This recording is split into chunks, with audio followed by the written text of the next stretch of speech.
Hey everyone, I just want to give my thoughts and experience with swapping the motor on my 2009 Toyota Sienna. I followed Happywrenching's tutorial 2 video series on this project, and I recommend you doing so as well. So without further ado, if you have your hands dirty like I usually do, I don't want to waste your time.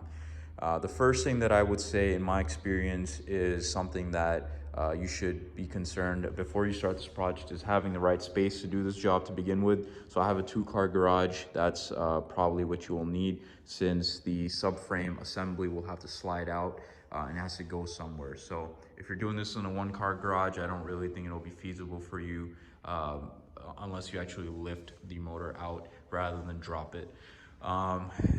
In order to drop it, you're going to need a pair of dollies. So I recommend you getting those. A third dolly might be even more helpful. You'll also need a pair of jack stands that you can see right there. And you're also gonna need a pair of regular floor jacks. I only had one before doing this, so I had to go and get another one from Harbor Freight Tools. I also recommend you having some of these platforms that you can use to raise your jack stands, because when you actually drop the subframe, you're gonna have to jack up the Sienna quite high, and my jack stands just couldn't go that high, so I needed to elevate those stands with some pieces of wood.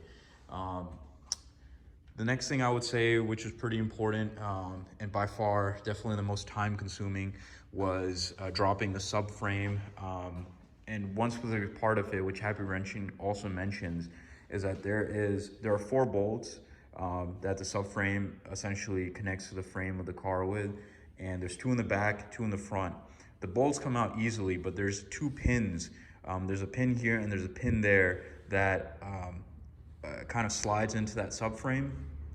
And in this vehicle and in many vehicles that are in the Northeast or any cold environment where it snows and there's salt, that pin was rusted with the subframe, and it was just not coming out. So all the other bolts and pins were loose, and when we went to drop the subframe, it was coming out pretty fine from that side and from here, but it was not coming out from here.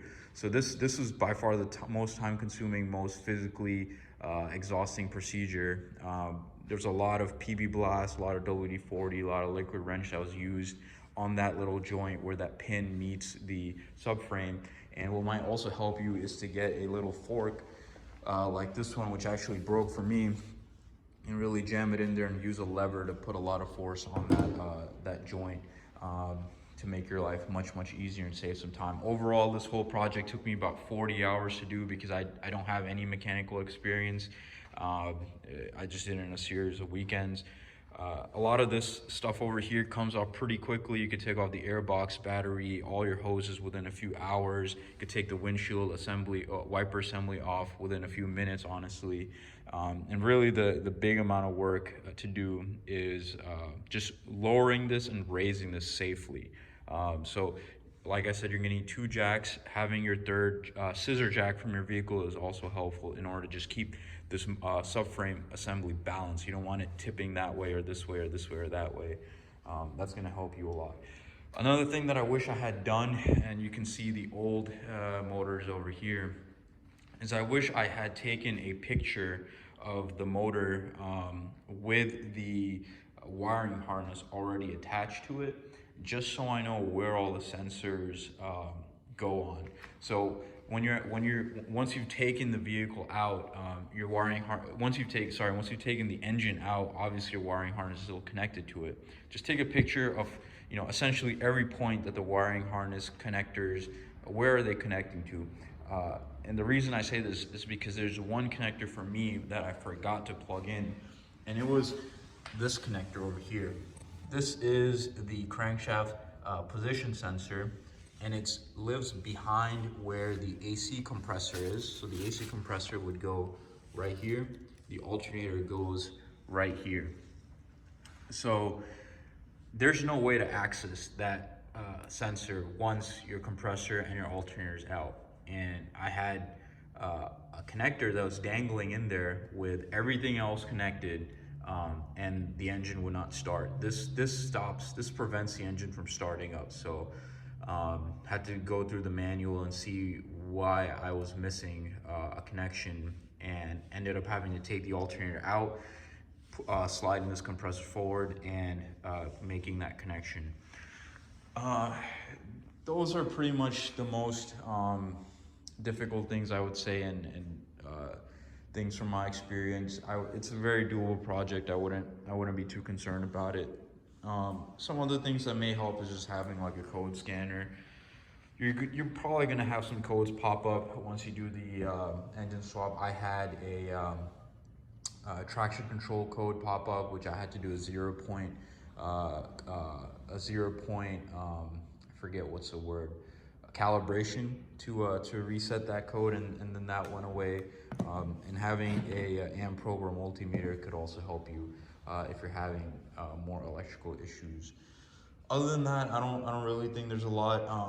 I have a engine hoist. This is useful just to move the engine around your space, but you don't really need it for this job, and I didn't use it for this job to drop the subframe.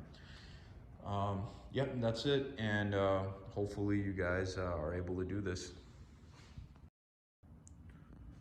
Also, last thing that I'll mention is that a new motor with low miles, and low being around the 90 to 100K mark, run about $1,500, $1,200 to $2,000. It's a little bit more than I had thought, but this is a 2GR FE engine. This came out of, this is compatible with the Siennas, the Highlanders, the Camrys, the Lexus RX, and I think there's a few more vehicles that it works with. So if you want my old motor, this has about 90,000 miles on it. The reason I had to pull this motor is because the previous owner of this vehicle probably didn't change their oil, and this had a crankshaft bearing failure on the 6-cylinder. So there was a rod knock, so I had to pull the motor. And I sourced another motor with about 90,000 miles for about $1,500 in a shop from New York. So if you want my old motor, it's for sale. You can come and rebuild it if you like, and resell it or use it in your vehicle.